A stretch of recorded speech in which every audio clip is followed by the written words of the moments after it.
भैया कहाँ से आई हो मेरी माँ? छत्तीसगढ़ से। छत्तीसगढ़। कौन कौन है आपके घर में? घर में कोई नहीं, मैं अकेली रहती थी। पति तो 11 साल में शादी हुई, 15 साल में खत्म हो गया। बाल विधवा, 15 साल की उम्र में मैया विधवा हो गई। मैया कैसे गुजारा हुआ उसके बाद? माता पिता के साथ घर में रहती थी। माता पिता गुजर जाने के बाद भाई के घर में रहती थी। हाँ। तो शरीर स्वस्थ थी तो खाना बनाकर खाना सब काम करना। भाई लोग सेवा नहीं करते।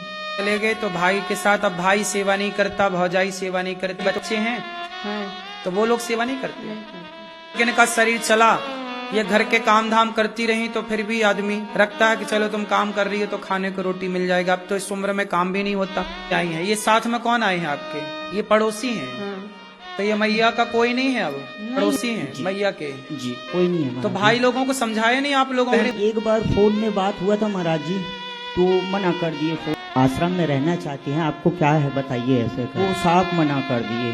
उनके बाद से कोई बात ही नहीं हो तो पाया। भाई लोग मना तीजा त्योहार में भी अकेली रहती थी। वो लोग सेवा करने के लिए तैयार नहीं थे। कोई नहीं है तो अपने भाइयों ने भी साथ नहीं दिया।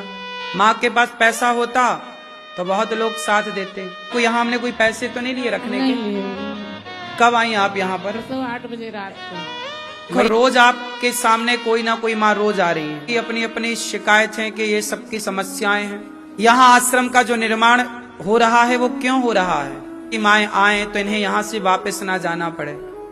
आप अपने लिए घर बनाते होंगे और से एक ईंट का, एक सीमेंट की बोरी का साथ देना कि इन माओ के लिए भी एक घर तैयार हो गौरी गोपाल में। ये आश्रम का कार्य चल रहा है आप सबके सहयोग से।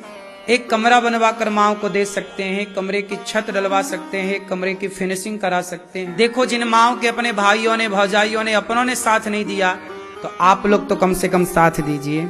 आप खाओ तो एक रोटी माओ को जरूर पहुंचाओ। हम एक्स्ट्रा काम करेंगे, उसका जो पैसा मिलेगा वृद्ध माओ तक पहुंचाएंगे, जरूरतमंदों तक पहुंचाएंगे। ये साधु संत रोज फुटपाथ पे सोने वाले साधु संत हैं। अंधे, लंगड़े, बहरे सारे लोग आकर के यहाँ प्रसाद पाते हैं। ये भजन करने वाला साधु रोटी के लिए खड़ा है कि आपकी रोटी खाकर आपको भी एक माला का पुण्य दे। आपका बेटा ये दास अनिरुद्ध बनकर आपकी सेवा करेगा। तो आप भी अपने आप को सेवाओं से जोड़िए। जब आप अपने आप को जोड़ेंगे तो भगवान आपको कई गुना अधिक देंगे। दान करने से धन बढ़ता है कि नहीं? आप भी इन बेसहारा माओ का सहारा बने।